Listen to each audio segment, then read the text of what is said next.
아니 수업 초반에 문집이 저렇게 목소리 클 때마다 걱정된다니까. 쟤 저런 날에 꼭 자더라. 쉽게 자요. 쌤, 저 감기 80% 나왔어요. 너? 너 감기 걸린 적이 있었어? 132초. 142초. 143쪽? 윤호가 내 말을 기억을 못하다니 내가 말을 잘못했구나. 우리 오늘 가역 반응과 동적 평형 두 가지 개념만 이해하면 되고요. 우리 이제 시험 범위 문제 딱 6개 남았습니다. 그래서 2시간 반 정도에 풀 거고, 가역 반응 간단해요. 일단 같이 교과서 쭉 읽어보면서 가역 반응에 대해서 이해를 해볼 거고 그냥 읽습니다. 가역 반응, 내가 물을 냉동실에 넣어두면 얼음으로 어는데 이 얼음을 다시 냉동실에서 꺼내서 놓으면 녹아서 다시 물이 된다.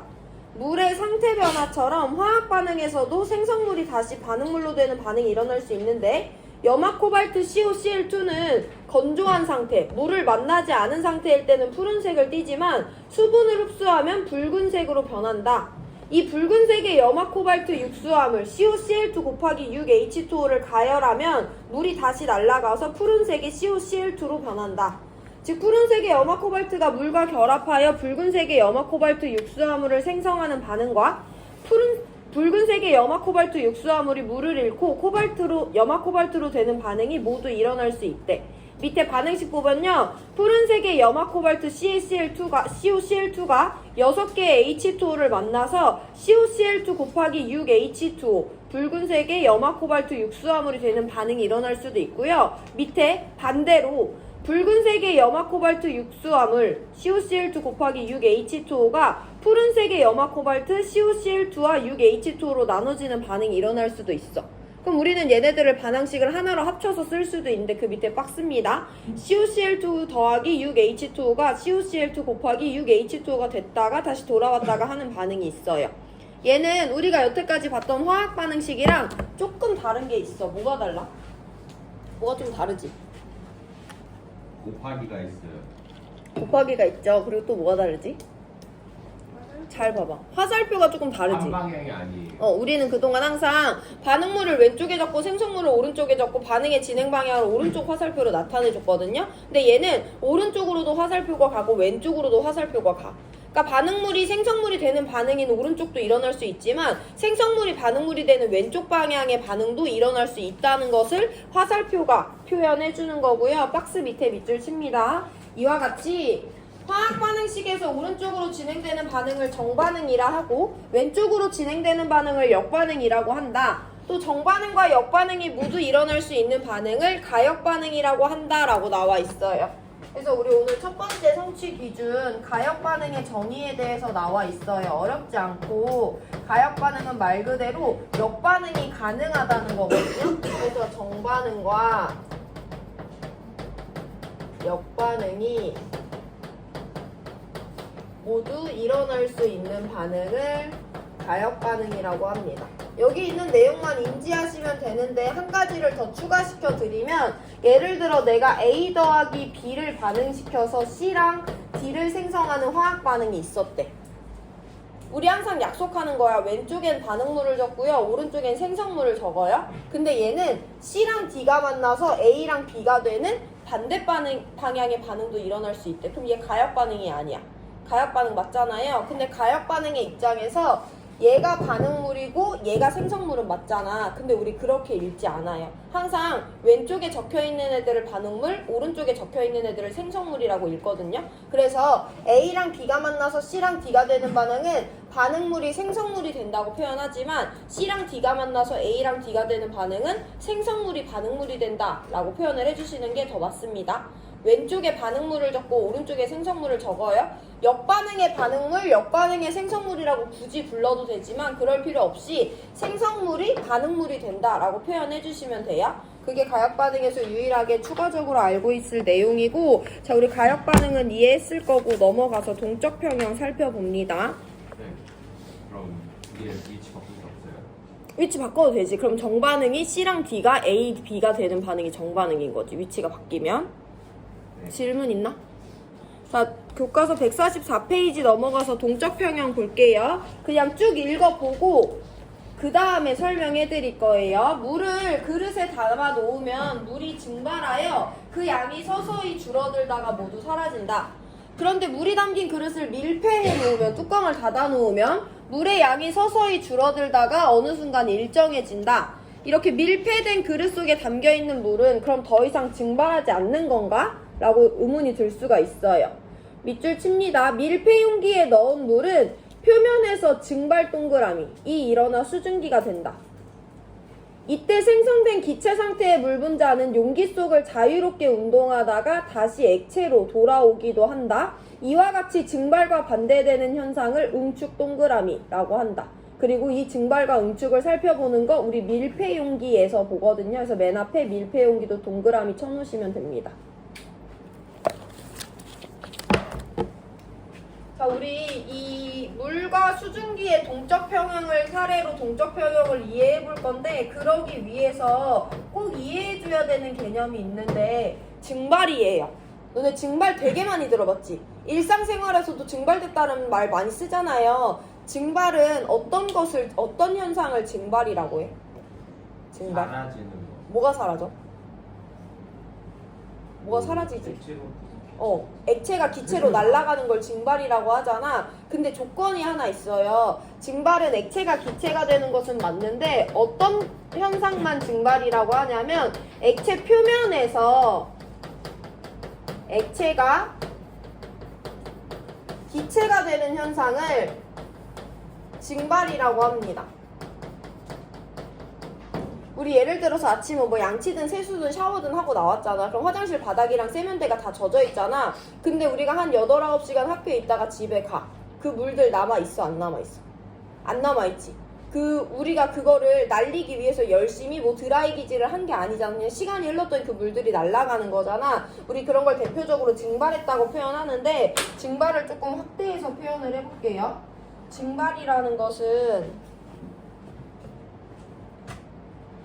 필요 없네. 여기 이렇게 물방울이 있어.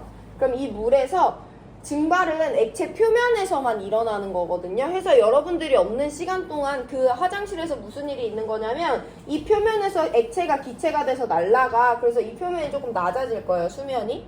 또 시간이 지나다 보면 이 표면에서 액체가 기체가 돼서 날아가. 그래서 얘네들이 조금 남아있을 거예요. 이런 과정을 거치다가 물이 없어지는 거야.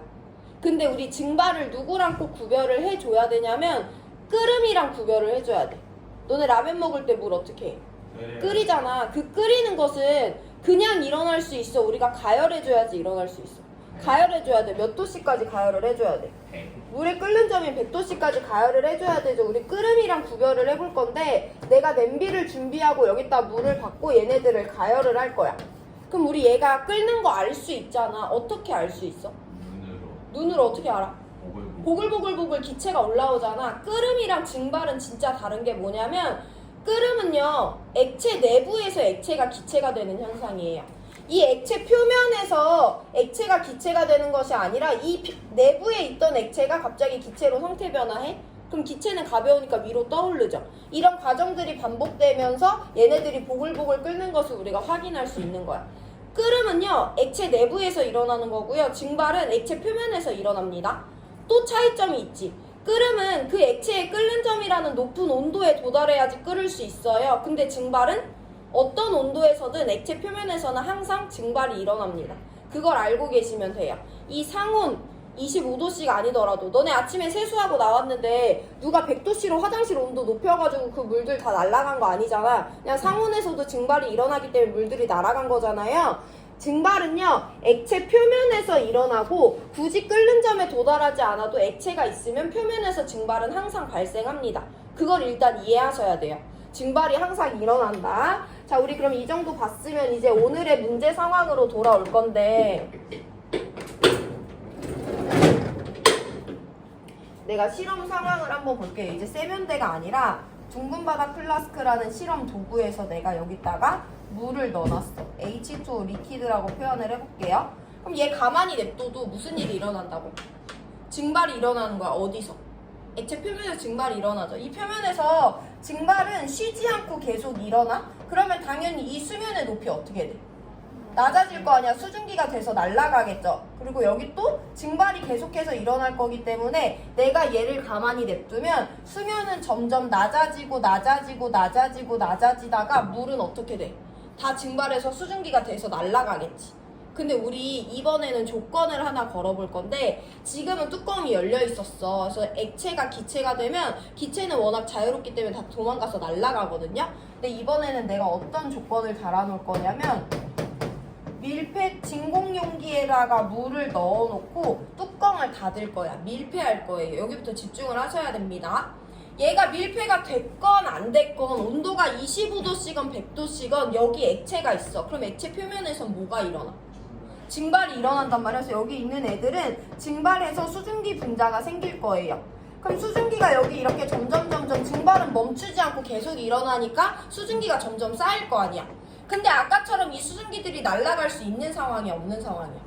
없는 상황이거든. 그럼 뭐가 달라지냐면 수증기는 점점 생겨나는데 수증기가 나갈 수 없어. 근데 수증기는 운동을 멈추지 않는 기체 분자잖아요. 그러다 보면 이 안에서 수증기와 수증기 간의 충돌이 발생할 수밖에 없어요. 이게 되게 중요한 포인트인데 뭐가 중요한 거냐면 우리 물질의 상태를 한번 비교해 볼게. 액체 상태가 있고 기체 상태가 있어. 얘네들 어떻게 달라? 액체는 고체가 액체가 된 상태를 봤을 때 매우 규칙적으로 배열되어 있진 않지만 얘네 간의 거리가 완전 떨어진 게 아니고요. 좀 불규칙적으로 유동적으로 움직이고 있죠. 기체는 그 어떤 애들도 서로 붙어있지 않고 간섭하지 않고 매우 자유롭게 운동한단 말이야. 기체는 입자 사이의 거리가 상당히 먼 상태를 기체라고 하고요. 액체는 입자 사이의 거리가 가까워야 돼요.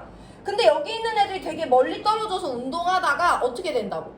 충돌한 다음에 그럼 그 입자 두 개가 달라붙는 거잖아. 그럼 걔는 더 이상 기체야, 기체가 아니야. 기체가 아닌 거야. 해서 이 안에 돌아다니던 수증기, 기체 분자들이요, 이 안에서 우연히 부딪히게 된다? 그럼 걔네들은 이제 액체가 되는 거야. 이렇게 얘네끼리 부딪히거나 이 기체 분자가 용기 벽면에 붙여서 또르르르 떨어지는 현상을 우리 응축, 기체가 다시 액체로 돌아오는 응축이라고 할 거예요. 잘 생각해봐. 여기 뚜껑이 없었어. 그럼 수증기들끼리 부딪힐 일이 있어, 없어? 없어. 이 좁은 데 있는 게 아니라 수증기들은 다 날아가서 없어질 거고 결국엔 물도 다 닳아 없어지거든요. 근데 지금은 뚜껑이 있어. 그럼 수증기가 여기서 나갈 수 있어, 없어? 없어? 그럼 걔네들끼리 어떻게 되는? 부딪히는 일이 발생하잖아. 그 일을 우리 응축이라고 부를 거고 뚜껑이 닫혀 있으면 응축이 일어날 수밖에 없는 거예요. 자, 그럼 여기서 일어나고 있는 일을 화학 반응식으로 적어보면 뚜껑이 열려있든 닫혀있든 액체를 넣어놓으면 액체가 기체가 되는 증발이라는 정반응이 일어나는데요. 반대로 뚜껑이 닫혀있을 때는 기체가 액체가 되는 응축이라는 역반응이 일어날 수도 있습니다. 해서 여기는 정반응과 역반응이 모두 일어날 수 있는 상황이에요. 그리고 우리 이미 알고 있지. 상태 변화는 융해, 기화, 액화, 응고 모두 정반응과 역반응이 일어날 수 있는 대표적인 가역반응이라고 받아들이시면 되거든요. 어쨌든 뚜껑을 닫아놓으면 액체가 기체가 되는 것뿐만 아니라 기체가 액체가 되는 현상도 관찰된다라는 걸 알고 계시면 돼요. 자, 여기가 정성적인 설명이고 우리 그럼 이제 조금 더 자세하게 정량적인 부분으로 들어갈 건데 그러기 위해서 이해해줘야 되는 부분이 하나 있어. 받아들여야 되는. 우리 증발에 대해서 계속 나오는데요. 증발 속도에 대해서 살펴봅니다. 증발 속도는요. 어떻게 결정되는 값이냐면 액체의 종류와 온도에 의해서 결정되는 값이에요. 무슨 말인지 볼게. 내가 여기 이렇게 생긴 비커, 이렇게 생긴 비커, 똑같이 생긴 비커를 냅뒀는데 여기는 H2O 리퀴드를 냅뒀고 여기는 CCl4 리퀴드를 냅뒀어. 얘네들은 둘 다 동일하게 25도씨예요. 얘네들은 액체고 액체잖아. 그럼 액체 표면에서 뭐가 일어난다? 증발이 일어날 거야. 근데 그 증발의 빠르기에 대해서 집중을 해볼 건데 얘네들의 증발 속도 같겠어? 다르겠어? 다르겠지. 온도는 같지만 액체의 종류가 다르면 증발 속도는 달라요. 이번에는 여기도 H2O, 저기도 H2O가 들어있는데 얘는 25도씨인데 얘는 50도씨의 물이야. 그럼 이번에 얘네 둘의 증발 속도 같겠어? 다르겠어? 다르지. 액체의 종류는 같지만 온도가 다르잖아요.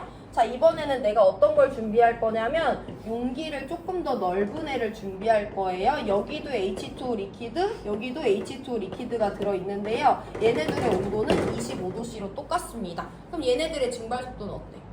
똑같은 거야. 용기의 모양이나 뭐 물의 양이랑 상관없이 증발 속도는 액체의 종류랑 온도에 의해서만 결정됩니다. 우리는 그래서 화학원에서는 액체의 종류도 온도도 변화시키지 않을 거야.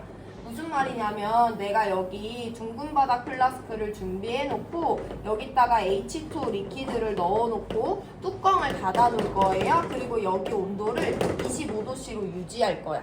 액체 누구밖에 없어? H2O밖에 없어? 온도 어때? 일정해? 그럼 이 H2O의 증발 속도가 바뀔 이유가 있다 없다? 없다. 얘는 처음부터 끝까지 일정한 속도로 증발이 됩니다.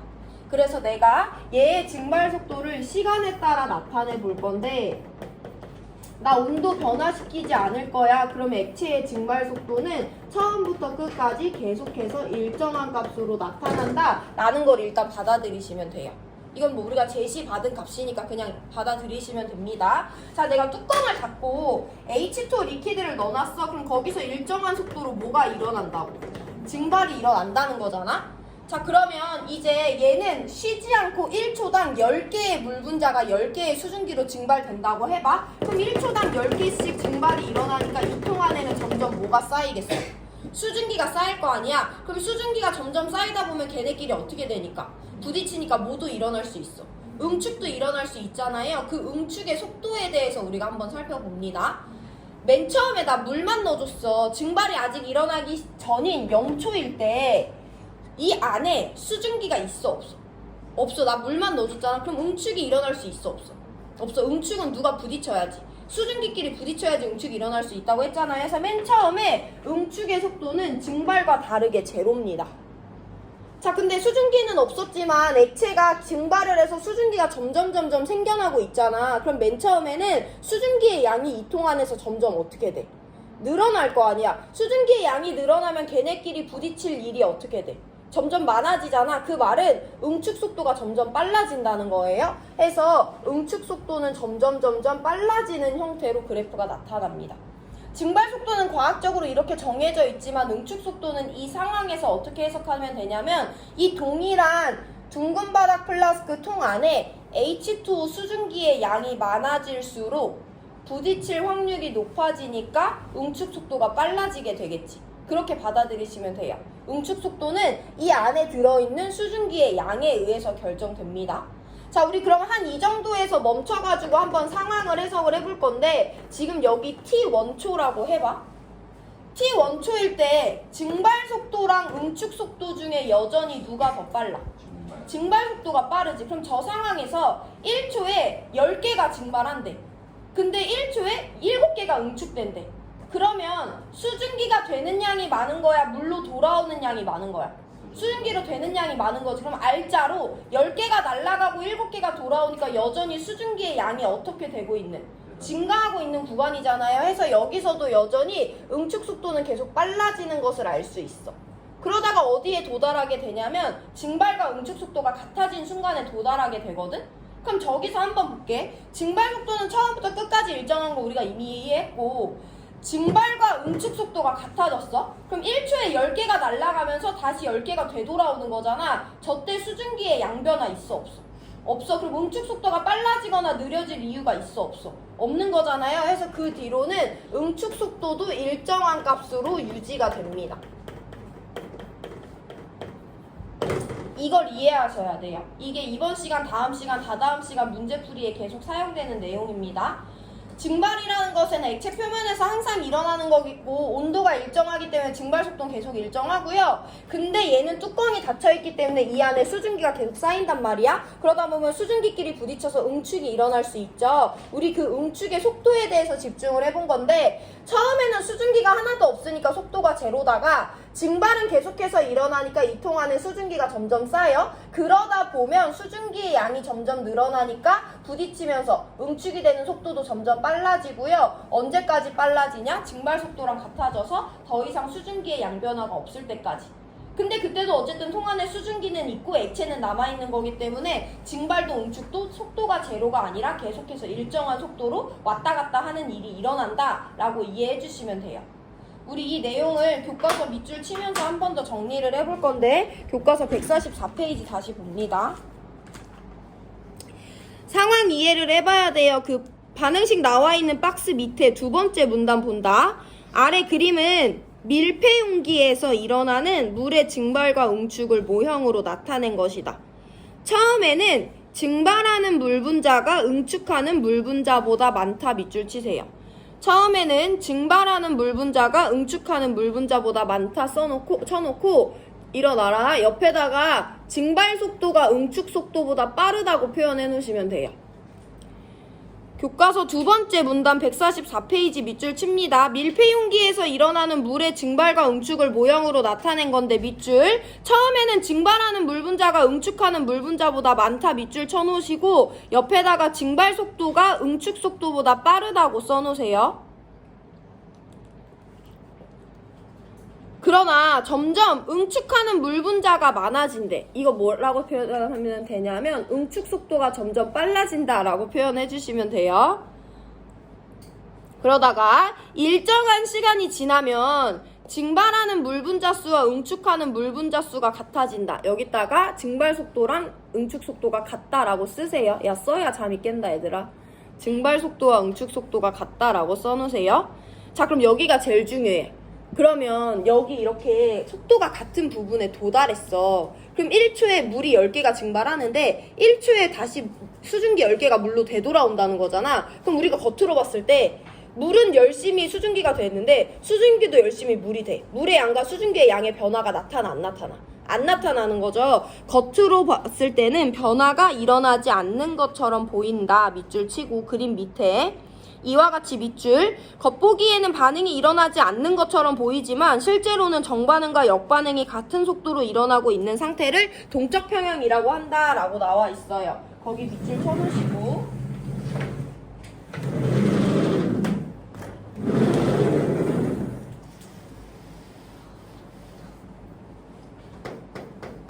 우리 동적 평형이라는 개념이 오늘 배우는 것 중에 가장 중요한데 동적 평형은 두 가지 내용으로 설명할 수 있어요. 가장 중요한 것은 우리가 겉으로 봤을 때 변화가 일어나지 않는 것처럼 보여. 겉에서 봤을 때 변화가 없어요. 여기서 보이는 겉으로 봤을 때 성질은 물의 양을 관찰할 수 있잖아. 물의 양의 변화가 나타나지 않아요. 근데 그 안에서 실제로 아무런 변화가 일어나지 않는 것은 아니고요. 이 동적 평형은 또 다른 말로 뭐로 정의할 수 있냐면 정반응과 역반응 속도가 같다라고 정의할 수 있어요. 이 두 가지 모두로 정의해 놓으셔야 돼요. 그러니까 가장 중요한 건 뭐냐면 겉으로 봤을 때 변화가 없어. 그럼 우리가 그런 상태를 보통 평형이라고 하거든? 근데 얘는 그냥 평형이 아니라 동적 평형인 거잖아. 왜 동적 평형이냐면 아무런 변화가 없는 것처럼 보이지만 실제로 그 안에서 아무런 일이 일어나지 않고 있는 건 아니에요. 정반응 속도 제로 아니지. 역반응 속도도 제로 아니잖아. 그 안에서 실제로 정반응과 역반응이 열심히 활동적으로 일어나고 있는데 겉으로 봤을 때 아무런 변화가 관찰되지 않기 때문에 동적 평형이라고 하는 거예요. 정반응 속도와 역반응 속도 비교를 이용해서 자료 해석하는 것이 여기 단원에서 가장 중요합니다. 자, 우리 그럼 여기서 중요한 포인트를 몇 가지 짚어볼 건데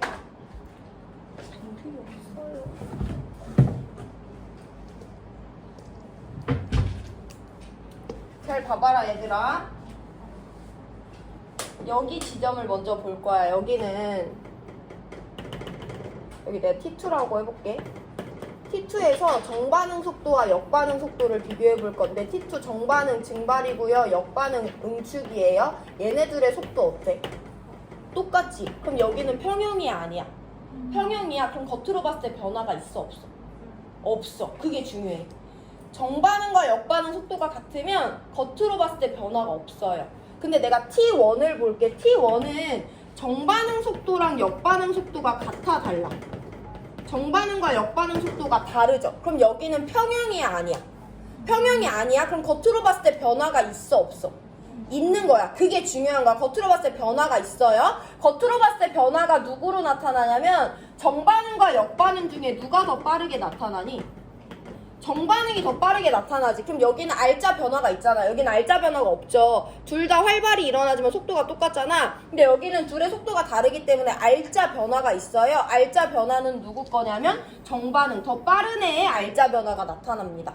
그럼 무슨 말이냐면 증발과 응축 중에 증발이 더 빨라. 그럼 증발이 알짜 변화인 거야. 물이 10개가 날아가면 다시 7개가 돌아와. 그럼 실제로 물은 날아가고 수증기는 생기니까 물의 양이 줄어들고 수증기의 양이 많아지는 알짜 변화가 나타나는 거죠. 그걸 꼭 기억하셔야 돼요. 정반응과 역반응의 속도가 같으면 평형이다. 이게 제일 중요해. 근데 정반응과 역반응의 속도가 다른 평형이 아니에요. 여기가 제일 어려워요. 더 빠른 애로 알짜 변화가 나타나. 증발과 응축 중에 증발이 빠르면요, 증발이 알짜 변화예요. 물의 양이 줄어들고 수증기의 양이 많아집니다. 증발과 응축 중에 응축이 빠르면요, 응축이 알짜 변화예요. 물의 양이 많아지고 수증기의 양이 줄어듭니다. 이 알짜 변화의 방향을 캐치하는 것이 이번 단원에서 가장 어려운 내용이에요. 근데 그 내용은 문제를 직접 풀어봐야 아는 거니까 2점짜리 1번 문제 읽고 계세요. 오늘 2점짜리 1번, 2번 두 개 풀고 수업 마칩니다.